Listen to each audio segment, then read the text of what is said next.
ലോക്സഭാ തെരഞ്ഞെടുപ്പ് പ്രചാരണ രംഗത്ത് സോണിയാഗാന്ധിയും സജീവമാകുന്നു. വിലക്കയറ്റത്തിൽ രാജ്യത്തെ സ്ത്രീകൾ പൊറുതിമുട്ടുന്നുവെന്ന് സോണിയ. ഇന്ത്യ സഖ്യം അധികാരത്തിൽ വന്നാൽ പാവപ്പെട്ട കുടുംബങ്ങളിലെ സ്ത്രീകൾക്ക് വർഷത്തിൽ 1 ലക്ഷം രൂപ നൽകുന്ന മഹാലക്ഷ്മി യോജന സ്ത്രീ ശാക്തീകരണത്തിനെന്നും സോണിയാഗാന്ധി വീഡിയോ സന്ദേശത്തിൽ പറഞ്ഞു. नमस्ते मेरी प्यारी बहनों, स्वतंत्रता की लड़ाई से लेकर आधुनिक भारत बनाने में महिलाओं का बड़ा योगदान रहा है। हालांकि आज हमारी महिलाएं भयंकर महंगाई के बीच संकट का सामना कर रही है। उनकी मेहनत और तपस्या के साथ न्याय करने के लिए कांग्रेस एक क्रांतिकारी गारंटी लेकर आई है।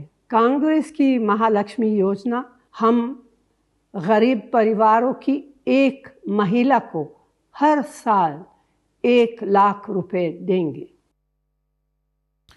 വിഷ്ണു ദില്ലിയിൽ നിന്ന് ചേരുകയാണ് വിവരങ്ങളുമായി. വിഷ്ണു, രാജ്യം 4ാം ഘട്ടത്തിലേക്ക് പോകുമ്പോൾ, തെരഞ്ഞെടുപ്പിന് പോകുമ്പോൾ ഇന്ത്യ സഖ്യം കുറച്ചുകൂടി ആർജവത്തോടെ ആത്മവിശ്വാസത്തോടെ മുന്നോട്ട് വരുന്ന കാഴ്ചയാണോ നമുക്ക് കാണാൻ കഴിയുന്നത്? ഇപ്പോൾ മുതിർന്ന നേതാവായ സോണിയാഗാന്ധി കൂടി തെരഞ്ഞെടുപ്പ് പ്രചരണ രംഗത്ത് സന്ദേശവുമായി എത്തുമ്പോൾ BJPയെ പ്രതിരോധത്തിലാക്കാൻ കഴിയുന്നുണ്ട് എന്ന വലിയ ആത്മവിശ്വാസമാണോ ഇന്ത്യ സഖ്യത്തെ നയിക്കുന്നത്? മനു, തീർച്ചയായിട്ടും 4ാം ഘട്ട പോളിംഗ് പുരോഗമിക്കുമ്പോൾ സോണിയാഗാന്ധി അടക്കം പ്രചരണ രംഗത്തേക്ക് ഇറങ്ങുന്നുണ്ട്. സോണിയാഗാന്ധി ഇന്ന് രാവിലെയാണ് ഇത്തരത്തിലൊരു വീഡിയോ സന്ദേശം പുറത്തിറക്കിയത്. വീഡിയോ സന്ദേശത്തിൽ കൃത്യമായി തന്നെ വനിതാ വോട്ടർമാരെ ലക്ഷ്യം വെച്ചുകൊണ്ടാണ് സോണിയാഗാന്ധി ആ ഒരു സന്ദേശം പുറത്തിറക്കിയിരിക്കുന്നത്.